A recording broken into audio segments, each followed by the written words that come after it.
Okay, 5-minute game against Mudman from Canada. This is Grunfeld or King's Indian now.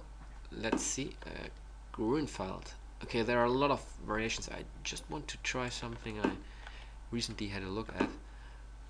Okay, but c6, yeah, this is a very solid line for black, but not as sharp as some other interesting lines that move the pawn to c5.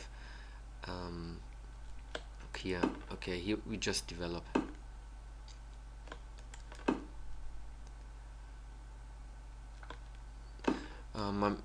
You can think about playing here h3, just that it's more difficult for him to get rid of this bishop,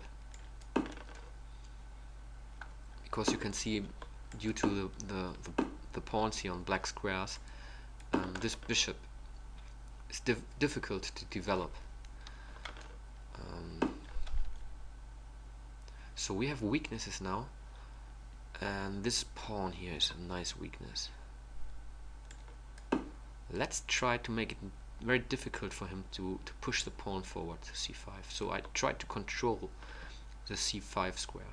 It's true that he can play knight e4 and, you know, putting a bit pressure here on c5 as well. This knight is very nice here, but I want to put a lot of pressure on this pawn and on the c5. So let's keep c5 under control, or try it, and we try to put pressure on c6. Could work also with knight e5 later on.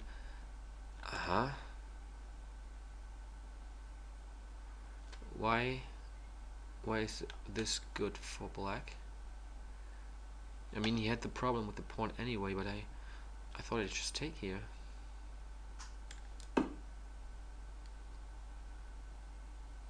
I don't want to open this diagonal for sure, so taking with the knight, and now with the rook.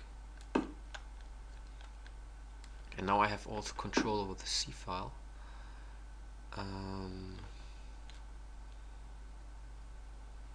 Bishop c7 first. Putting the queen on e8. Is it good on e8? Or is it bad?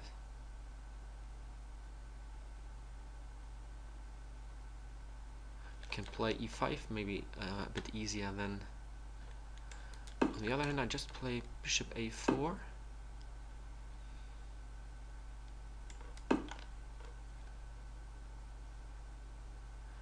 Maybe also bishop c6. No, I just will castle now, and you can see that the pieces are not very well coordinated now here, and I have control over the c file.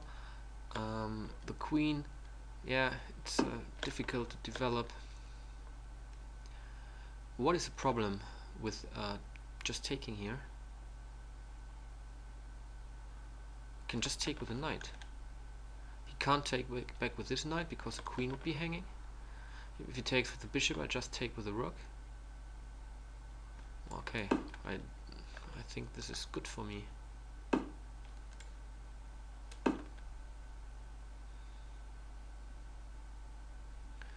Yeah, now he has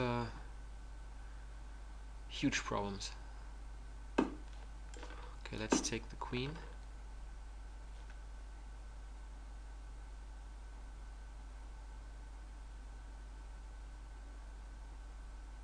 And now, I mean, black can resign because yeah, that's black resigns. Well, he couldn't do that much here in the end.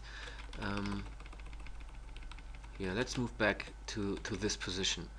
I mean, the whole problem of the setup of black is to develop his queenside pieces, and this bishop is very difficult to develop. And one idea is sometimes to play something like bishop b7 to put the bishop on this diagonal, but you need to play c6, c5 sooner or later. And here, black has the problem that this pawn is not protected anymore by other pawns, and c5 is under control of white. So he really needs to play c5 as quick as possible. So maybe I don't know, knight to d7, either this one or the other one. maybe queen b6 or rook c8 afterwards, and really trying to push for c5. b4 is helping me, you know, to take control even more, or about this crucial file, and the square c5 is here now, you know, under total control of white. And I will play rook c1, maybe queen c2 later on anyway, so it's very difficult now for him to play c5. So positionally, the position is already critical for black in my view. So the game is very easy now for white, because the plan is simple, just putting pressure on the c file. Rooks belong on open files or semi-open files. This is an open file, so for sure I will put on the rooks here on the c file, and then trying to attack c6, and that's what I did here. And yeah, it's very difficult for black now to develop. What does he want to do? If he moves the knight, this pawn is history, and this bishop, if he goes to b7 or d7, it's just protecting this pawn, and it's very bad here. It's not doing that much. Sooner or later, I mean, I think this pawn is history. So yeah, I don't know if he blundered the pawn, or he just wanted to get rid of the pawn, but yeah, this is just very good for white now. You can see that my pieces are almost all are developed. I need to castle, yeah, that's true, but where does he really want to put his pieces to?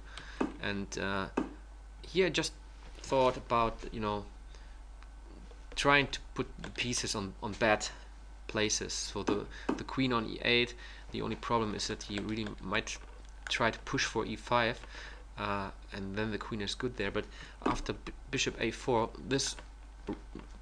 this knight is not doing that much. So yeah, I think this position is already it's winning for white.